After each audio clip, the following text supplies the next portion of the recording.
পাশ দিয়ে একটি দুষ্টু বাঘ যাচ্ছিল। আহ, কি যে ক্ষুধা লেগেছে! এখন এই বনের মধ্যে খাবারই বা কোথায় পাবো? বনে তো কোথাও কোনো ফলও দেখতে পাচ্ছি না। আরে, ওটা কি? ওটা তো দেখছি একটা হাঁসের ছানা। ভালোই হলো, এখন আমি ওই হাঁসের ছানাটাই খাবো। এই কথা বলে বাঘ হাঁসের ছানার কাছে যায়। তুমি কি আমাকে খেতে এসেছো? হ্যাঁ, আমি তোকে খেয়ে আমার ক্ষুধা নিবারণ করব। পালানোর চেষ্টা করলেও কোনো লাভ হবে না। না না, আমি পালাবো না, তুমি আমাকে খেয়ে নাও। আমার যে বেঁচে থাকার আর কোনো ইচ্ছে নেই। কি? বুঝেছি, তুই আমার সাথে চালাকি করছিস যাতে আমি তোর মায়ায় পড়ে তোকে না খেয়ে ছেড়ে দেই, তাই না? কিন্তু আমি তো তোর মায়ায় পড়ে বোকা হব না। আমি তো তোকে খাবোই খাবো।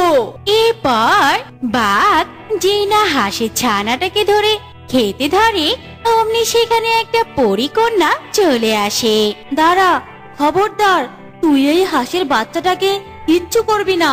এই বাচ্চা হচ্ছে আমার আমানত। তুই যদি আমার আমানতে হাত দিস তাহলে আমি তোকে কঠিন শাস্তি দেব। ওরে বাবা, এ তো দেখছি একটা পরী। এ যদি জাদু করে আমার কোনো ক্ষতি করে তাহলে তো আমার আর রক্ষে নেই। যাই যাই বাবা, তাড়াতাড়ি এখান থেকে কেটে পড়ি। তুমি আমাকে বাঁচালে কেন? আমি তো বাঁচতে চাই না। আমার একটা পাকা ভাঙা হওয়ায় আমার মা আমাকে সঙ্গে করে নিয়ে যেতে চায় না, আর আমার ভাই বোনেরাও এমনটাই করে। আমার তো এই পৃথিবীতে কেউ নেই।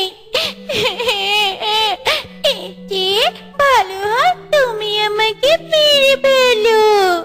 কেঁদো না, আর এমন কথা কখনো বলবে না।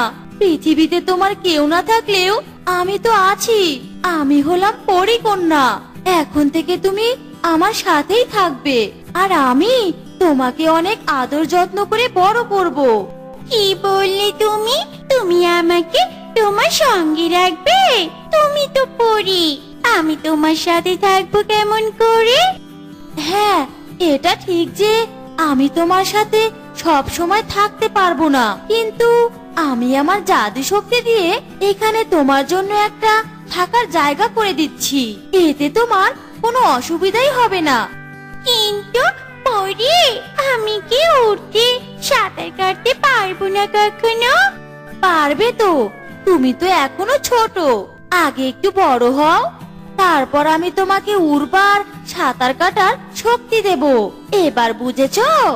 হ্যাঁ, খুব বুঝেছি। তারপর পরী তার জাদু দিয়ে হাসির বাচ্চাটাকে একটা ঘর বানিয়ে দেয়, আর সেই সাথে কিছু খাবারও দেয় যাতে তার কোথাও খাবার খুঁজতে যেতে না হয়। এই তো, আমার কাজ শেষ। তুমি এখন আরাম করে এখানে থাকতে পারবে। কিন্তু পরে তুমি কি চলে যাবে?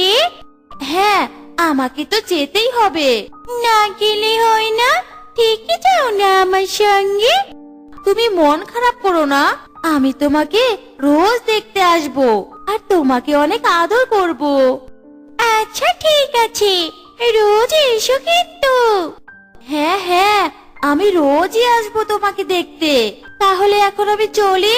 এই কথা বলে পরে সেখান থেকে চলে যায়।